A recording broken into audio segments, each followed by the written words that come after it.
So a match equivalent of the final is about to take place as one of the semis for the Cape Town Sevens, South Africa versus Samoa. It's going to be a hard-hitting affair. Both of these sides been in some pretty good form throughout this Cape Town Sevens competition. Now we'll be fighting off for a spot in the final. Throughout this preview, we will be looking at the previous fixtures, players to watch out for in this contest, and then also our score prediction, which is normally about as far off as they can be. Looking through, first of all, like I mentioned, previous fixtures, both of these sides, this will be their fifth matchup in Cape Town after playing twice on both of the last 2 days. The first day for Samoa consisted of playing Uruguay for their first matchup. They were able to win it 21 points to 10. Nice way to get their sevens underway. Then their next game was up against the Japanese, in which they won it 45 points to 0. So a very strong performance. And it was crazy how much of a difference there was between that second performance and the third. They played up against Ireland. They lost it 21 points to 14, although in some regards,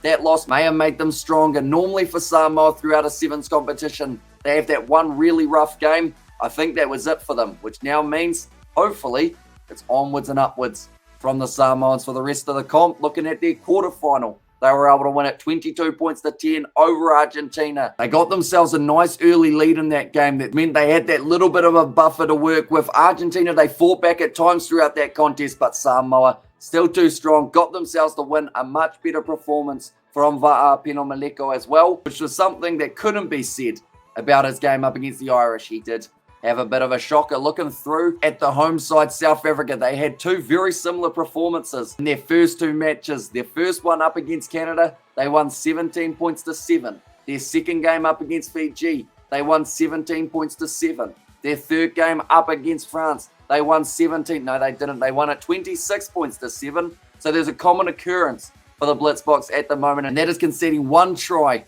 throughout all of their pool stage matches. Overall, that Canada game, they were rough for the first half, maybe just a bit of rust from not playing for about a week. They did just have Dubai, but always getting into a new competition, sometimes that rust can kick in. Their next game up against Fiji, it was a strong win, definitely because Fiji were able to score the first try in that fixture, and then that French game, very strong from the Blitzboks. Once again, they moved through to the quarterfinal. They took on Great Britain, a side that in Dubai actually beat the Blitzboks, but in this game, the Blitzboks, they were too good. 21 points to 14, 7-point win for the South Africans. Now we move on, though, to key players, starting with Samoa, Va'apeno. I say him every time. Sione. Here's another player who I always pick. But with the Samoan side, if they didn't have those two players, I think they'd be a completely different side, and it wouldn't be for the better. They need them in that starting lineup, helping the side towards the victory. Va'apeno, when he's playing well, he's one of the best players in the Sevens circuit. We've seen that with the amount of tries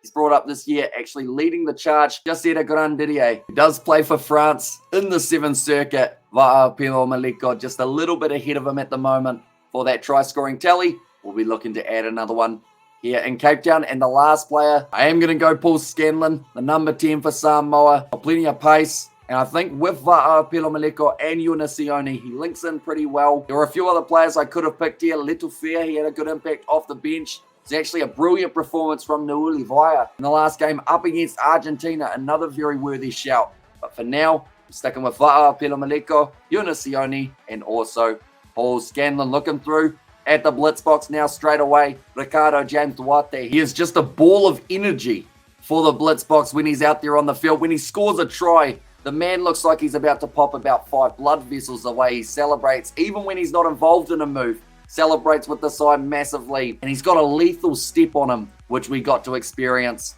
in that game up against Great Britain. Another South African player, Muller du Plessis. He's actually been scoring relatively consistently throughout this Cape Town Sevens, getting those tries when it matters, and I think this game could possibly be one of those occasions. And then the last South African player, I am going to go Zane Davids. He's come off the bench in every game for the Blitzboks, has that real power, driving his legs. JC Pretorius, also another good honourable mention there as a player who can just break tackles, drive forward, find the offload, and help your side towards some much needed points. But now we are up to that prediction stage. I'm actually really, really bad at this. Anytime I say a side's going to win, they lose. Anytime I say a side's going to win by a small margin, if they do win, they win it by a massive margin. I just can't quite get the predictions right. For this game, I'm going to say, with it being in Cape Town, South Africa, in front of a home crowd, should be able to get the job done. I'm going to go South Africa by 5. Quite a strategic pick because if South Africa win, I can say that I was right. If Samoa win, I can say once again by me picking the opposition to help Samoa over the line again. But thank you all very much for tuning in. Do let me know who you think will be winning this game. We will be doing the commentary on the channel match. It is kicking off at 2:46 a.m. New Zealand time. We'll still be up though. And at that stage, we will know who won the other semi-final between USA and New Zealand. So we'll know who's through to the final to take on the winner of this contest. But thank you all very much for tuning in. And I will see you all for the next one.